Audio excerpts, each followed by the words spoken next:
안녕하세요. 백두산 금융연구소의 백두산입니다. 4월 16일 금요일 밤 8시 50분입니다.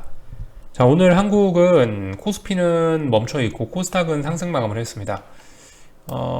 코스피 보시면 종합은 오르고 200은 하락하고 코스피 200은 하락하고 코스닥 시장은 제약바이오가 또다시 시장을 견인했는데요. 아무튼간 코스피 선물이 오늘 하락 마감하고 그러긴 했지만은 그럼에도 불구하고 일단 한국 주식시장은 상승 압력을 받고 있습니다. 한국 주식시장뿐만이 아니고 전 세계 주식시장이 전반적으로 다 상승 압력을 받고 있어요. 왜 그럴까요? 왜? 어젯밤에 10년물 국채금리가 이렇게 조정 나오다가 여기서 버티다가 어젯밤에 쿵 하고 무너졌잖아요. 이것 때문인 것 같아요. 제 생각에 이것 때문에 이것 때문에 변화가 좀 있는 것 같다라는 생각. 그로 인해서 오늘 이렇게 환율 같은 것도 보시면요. 1116.7원 정도, 여기 있는 자리가 중요한 자리인데, 이 자리를 결과적으로 이렇게 붕괴시켰단 말이죠. 그것도 그냥 붕괴시킨 게 아니고, 한 3일에 걸쳐서 확인해 가면서 밟아놨단 말입니다. 이렇다는 얘기는 좀 더 원화 강세 압력이 작용할 수 있다라는 점을, 볼 수가 있겠죠. 그러니까 이게, 14일 날 11원 급락을 했는데, 11원 급락하고 나서 이게 만약에 연속적으로 바로 파바박 빠져버렸으면은 그러면은 또 단기 낙폭과대로 빨리 반등할 수도 있지만 지금 같은 경우는 뭐예요? 11원 급락하고 나서 이 급락에 대한 피로도를 결국 3일 동안 이걸 여기서 놀면서 급락에 대한 피로도를 좀 많이 경감시켰단 말이에요. 많이 줄여놨단 말이에요. 여기서 이제 더 빠져도 이상하지 않게 됐어요. 결과적으로 이 자리가 굉장히 무거운 저항이 되어버렸습니다. 그러니까 이게 저는 어젯밤에 이제 10년물 국채금리가 내려오면서 생겨난 변화라고 생각을 해요. 그의 영향으로 이렇게 원화가 강하지 않았냐라는 생각을 하는데, 그러니까 당연히 주식시장은 상승 압력을 받긴 받을 겁니다. 물론 코스피는 이번 주 움직임들을 보면 좀 이제 미국 상승하는 걸 보셨던 분들은 좀 짜증이 났겠죠. 미국은 더럽게 많이 오르는데 미국은 폭등하는데 한국은 이게 뭐야, 그럴 수도 있긴 있는데, 아무튼 한국 같은 경우는 이번 주 전반적으로 좀 하루 이틀 제외하면 답답한 흐름을 보였는데, 아침에도 말씀드렸다시피 이거 답답할 수밖에 없는 이유가 있긴 있습니다. 아직까진. 예를 들면은 기술적인 측면에서 몇 가지를 생각을 해보면, 미국은 신고가를 가고 있으니까 머리 위에 저항이 없으니까 탄력적으로 오를 수 있고, 근데 코스피하고 중국 같은 경우는 어때요? 아직 신고가가 아니고 아직 저항이 많죠. 그러니까 움직임이 이렇게 될 수밖에 없는 거고, 또 한편으로 생각해보면 지금 왜 이렇게 버벅거리나라는 걸 생각해보면, 이게 버벅거리는 게 여러 가지 이유가 있을 수 있겠죠. 예를 들면 매도의 힘이 강해서 버벅거릴 수도 있는 거고, 아니면 매수의 힘이 약해서 버벅거릴 수도 있는 것 같은데, 근데 이제 이거 같은 경우는 요즘 보시면 매도의 힘이 강해서 버벅거리는 게 아니고 매수의 힘이 저항 쌓여 있는 것보다 약해서, 그래서 지금 버벅거리는 모습이 나오는 것 같아요. 매도의 압력이 강한 게 아니고 매수의 압력이 생각보다 좀 약하기 때문에, 매수 압력이 아직까지 덜 들어오고 있기 때문에 그래서 이렇게 좀 버벅거리는 게 아닌가 싶습니다. 아무튼 결과적으로 어젯밤에 금리 내려가면서 원화 강세 들어오고 주식시장 상승 압력은 아무튼 가속화되고 있습니다. 그래서 일단 제가 이렇게 봤을 때는 이거는 지금 막 숏을 잡으려고 여기서 막 매일매일 여기서 숏을 치려고 계속 지금은 집중할 필요가 딱히 없는 자리인 것 같아요. 제 생각엔. 제가 오늘 이제 한 가지 좀 생각을 한 게, 여러분들, 그러니까 주식시장이 꺾인다라고 한다면 다양한 패턴이 있겠죠. 예를 들면은 변곡이 나타나는 패턴이 일단 단순히 봐서 이런 둥근 천장형 모양이 나올 수도 있을 거고, 아니면 이렇게 변동성을 줬다가 밀릴 수도 있을 것 같은데, 솔직히 지금 같은 경우는 이런 둥근 천정형, 이런 둥근 천정형의 가능성보다는 이런 뾰족한 천정형 모습이 이런 변동성을 한번 동반해야지 시장이 꺾일 것 같다라는 생각을 좀 조심스럽게 해보고 있습니다. 미국 시장 모습과 미국과 키 맞추기를 하려는 요런 점도 이렇게 변동성을 한번 줘야 될 것 같은 이유 중에 하나고, 옵션 가격들을 봐도 그렇습니다. 옵션 가격들을 봐도 자연스럽게 옵션 얘기로 이제 넘어갈 건데, 오늘 어떤가요? 오늘 콜옵션들하고 풋옵션들 가격을 보시면은, 아무튼 오늘 지수가 하락 마감했죠. 근데 하락 마감이 아니에요. 보시면 0.3포인트 하락 마감했는데 선물이, 코스피 200은 0.2포인트 하락 마감했고, 그러니까 아무튼 저 정도 하락은 이게 하락이 아닌 겁니다. 저거는 그냥 상승 중 쉰 거다. 저건 보합에 가깝다라고 해석하는 게 좋을 것 같아요. 옵션 가격들을 보시면. 이게 오늘이 무슨 날이었죠? 오늘 보시다시피 중요한 날이었어요. 오늘이 풋옵션들이 어제 이상하게 강세를 보였고 오늘 살아날 수 있느냐 없느냐를 이제 테스트하는 중요한 날이었습니다. 오늘 상승 마감하냐 오늘 상승 마감하냐 하락 마감하냐가 좀 나름 중요한 부분이었던 것 같은데, 일단은 중요한 자리에서 일단은 뭐 그죠? 하락 마감을 했어요. 선물이 아니고 풋옵션이 하락 마감을 했어요. 보시면 풋옵션들이 살아났어야 되는데 오늘 살아나지 못했다는 겁니다. 물론 아직 죽지는 않아서 희망이 뭐 아예 죽은 건 아닌데요. 뭐 최소 요날 4월 14일 날 나왔던 종가를 이제 음봉으로 완벽히 붕괴시키면 그러면 더 확실해지긴 할 텐데, 근데 아무튼 요걸 살아났다고 하긴 좀 뭐합니다. 물론 양봉이지만 일단은 하락 마감하고 하락폭도 좀 크지 않고 원달러 환율도 뭐 강세를 보이고 이러니까 아무튼 요거 같은 경우는 그다지 큰 의미를 부여할 수는 없을 것 같습니다. 아무튼 콜옵션 같은 경우는 하락 마감을 했는데 이 결과적으로 이거 같은 경우는 좀 약간 매물을 소화했다라고 볼 수도 있거든요. 말씀드렸다시피 지금 콜옵션 같은 경우는 지금 이 박스권 상단 자리를 지금 어떻게 돌파할까? 여기 있는 박스권 요만큼이죠. 요만큼 중에서 지금 이 위에를 어떻게 넘어갈까를 지금 고민하고 있는 모습으로밖에 안 보입니다. 풋옵션이 여기서 강하게 오늘 상승 마감한다거나 했으면은 이거는 콜옵션은 여기서 죽으려고 그러는구나 라고 생각을 할 수 있는데, 일단 오늘 풋옵션이 살아나는 게 솔직히 좀 별로 좀 희마리가 없어 보입니다. 그렇기 때문에 일단은 얘 같은 경우는 박스권 상단 부분에 있는 뭐 저항을 일부 소화했다라고 보는 게 일단은 맞을 것 같긴 합니다. 환율이라든가 어제 금리라든가 이런 것까지 고려해서 여러 가지로 봤을 때요. 그래서 지금 같은 경우는 솔직히 얘가 지금 언제 넘어갈까를 지금 고민을 하고 있는 것 같고, 콜옵션이 이제 요거를 돌파한 착에서 이 위쪽으로 넘어가서 레벨업을 한다면, 이 위쪽으로 넘어가서 여기서 레벨업을 해버리면은 그렇게 되면 뭐예요? 그렇게 되면 시장의 폭등이 나올 수도 있다라는 거.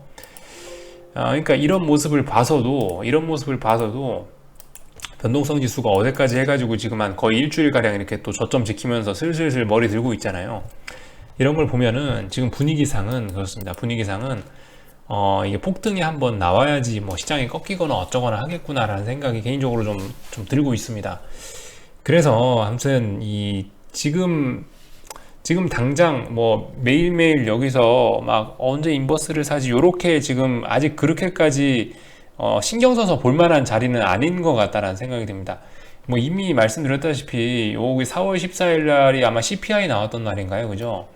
그 CPI 발표되고 나서부터 이미 한국 시장은 일단 위쪽으로 확 CPI 발표되면서부터, 그러니까 이번 주에 430을 돌파한 착을 해버렸고, 그러면서 일단 위쪽으로 방향성이 좀 많이 굳어졌어요. 그 상태이기 때문에 이제 제 생각엔 얘가 끝나려면은 물론 둥근 천장형이 나올 수도 있겠죠. 뭐 제가 못 맞춰서 둥근 천장형으로 꺾일지도 모르겠지만, 근데 현재 분위기상으로 봐서는 콜옵션이 아마 저런 박스권을 돌파하려는 의도도 있고 하는 거 보니까, 그렇게 된다면 결과적으로 뾰족한 모습의 변동성이 나오는 거를 구경해야 되지 않겠냐. 그럼 우리는 언제쯤 잘해야 될까요? 만약에 여기서 이제 숏 타이밍을 노리시는 분들은 언제 잘하면 될까요?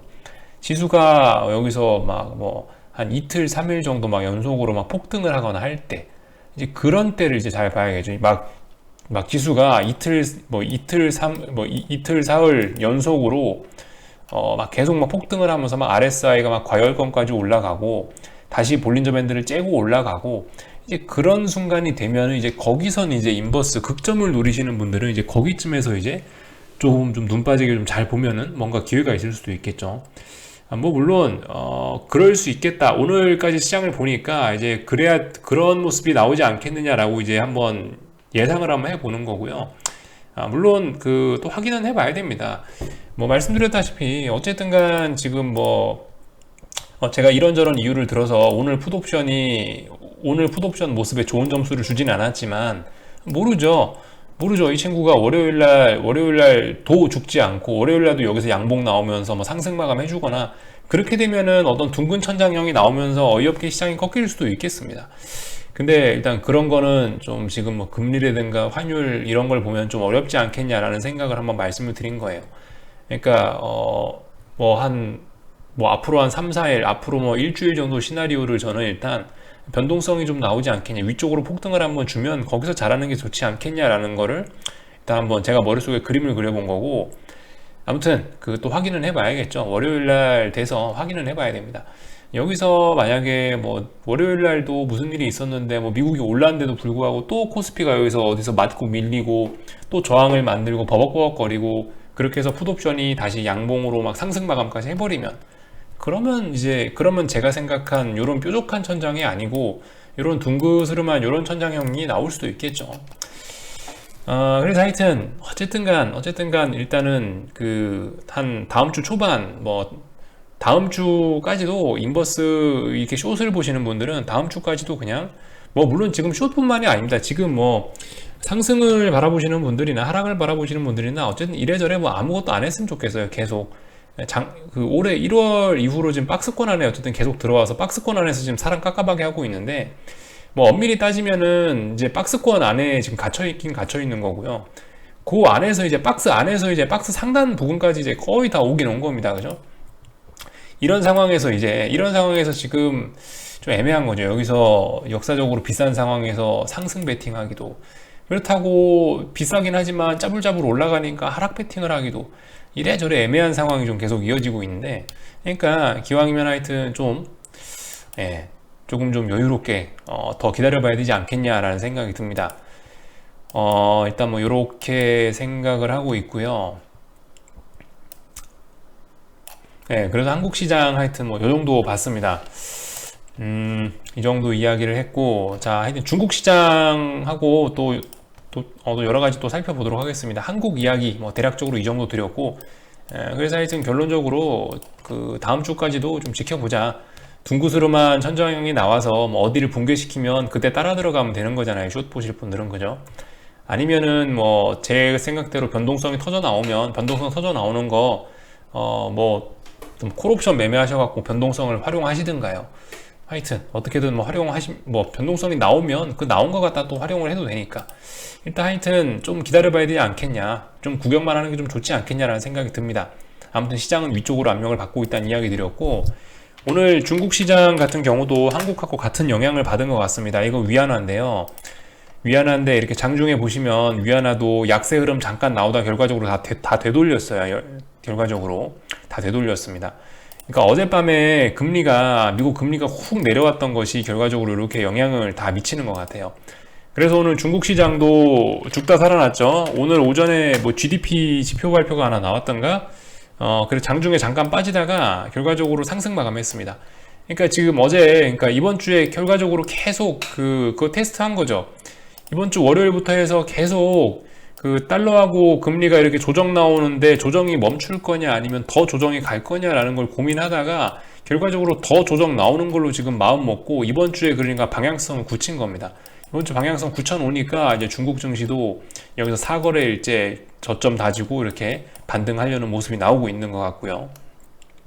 그래서 하여튼 뭐 중국 증시도 오늘 반등했다. 물론 코스피는 오늘 하락 마감하긴 했는데 뭐 이런 거 봐서라도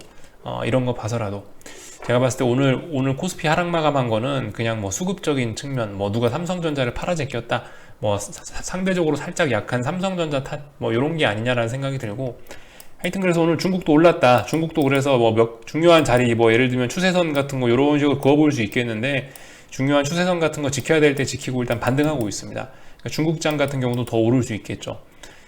중국이 그나마 중국이 이렇게 하락 압력을 받고 있었으니까 그나마 한국이 이번 주에 버벅버벅 했는데, 만약에 얘까지 이제 방향성 틀어진다고 하면은 더욱더 한국의 강세 가능성이 높아지긴 하겠죠.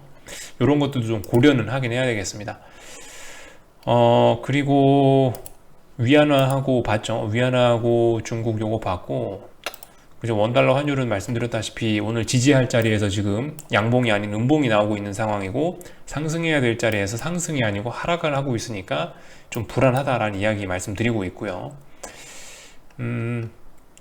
뭐 안 그래도 오늘 저 비트코인은 조금 빠지긴 하더라고요. 근데 뭐 비트코인 빠지는 거가 지금 당장 주식시장에 영향을 미치지는 않을 것 같다라는 생각이 들긴 합니다. 비트코인은 보시면 이게 이제 비트코인 달러화로 표시가 된 건데, 최소한 어디겠어요? 그죠? 최소한 요 자리를 강하게 깨야 되겠습니다. 61,230? 그죠? 61,230 어디다 줄을 그은 거냐면 여기 전고점 자리에다 딱 줄을 꺼 놓은 겁니다. 이 전고점을 강하게 이거 오늘 붕괴시켜 버리면 이제 이 라인을 기준으로 뭔가 좀 해볼 수 있겠죠. 그렇지만 이것도 숏을 치기엔 어쨌든 얘도 아직까지 강해요. 얘도 아직까지 강하고 오늘 현재 한 4% 정도 빠지고 있는데 이게 그다지 주식시장에 그렇게 영향을 미칠 만큼 그런 엄청난 폭락도 아닌 것 같습니다. 글쎄요, 뭐 추세선 이런 식으로 그어놓고 뭐 여기 있는 이 추세선을 붕괴시킬 때를 뭘 해본다든가. 지금 대략적으로 보면 삼각수렴형인데 위쪽으로 살짝 돌파했다 밀리는 모습이죠.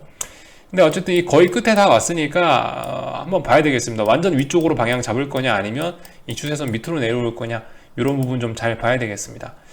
하여튼 그 비트코인도 이제는 조금 잘 봐주긴 해야 될 것 같아요. 지금 월봉 보시면은 아찔하거든요. 이거 4월달 월봉이 지금 이렇게 되어 있는데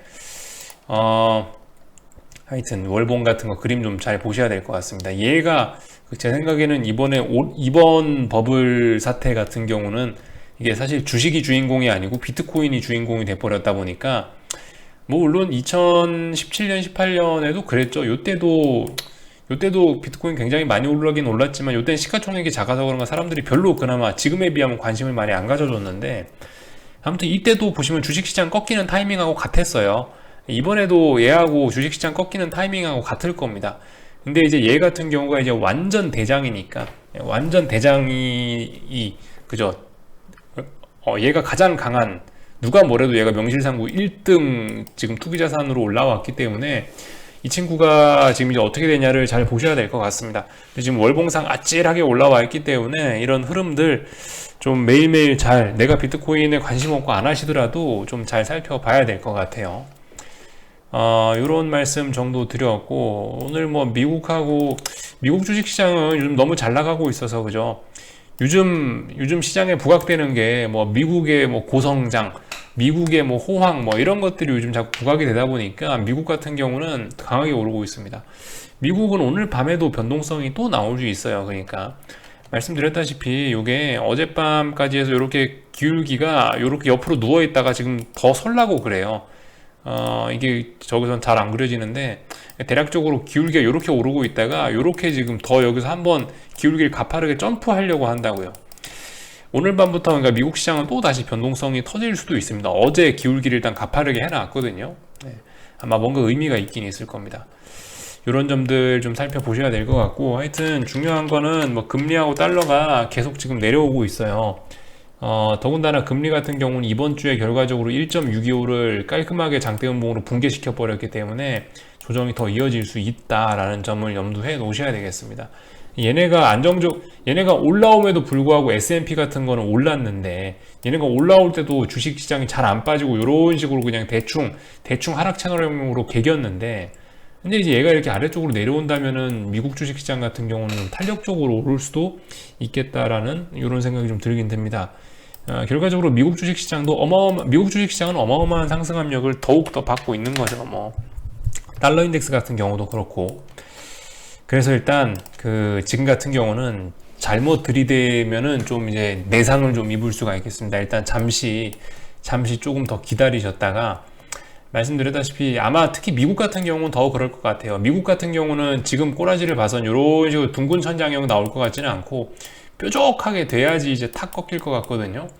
차라리 며칠간 올라서 며칠간 뾰족해지면은 그 자리를 이제 뭐 극점으로 노리는 전략을 하시든가 하여튼 지금은 그래서 미국 시장이건 뭐 한국 시장이건 글쎄요 한 다음 주 뭐 수요일 목요일 정도 넘어서 다음 주 후반 정도나 좀 이제 본격적으로 좀 관심을 가져보면 어떨까. 그 전까지는 그냥 상승 압력을 강하게 받고 있고 밀려 올라가고 있구나 그냥 좀 구경만 하시는 게 어떨까. 제 생각은 이렇습니다.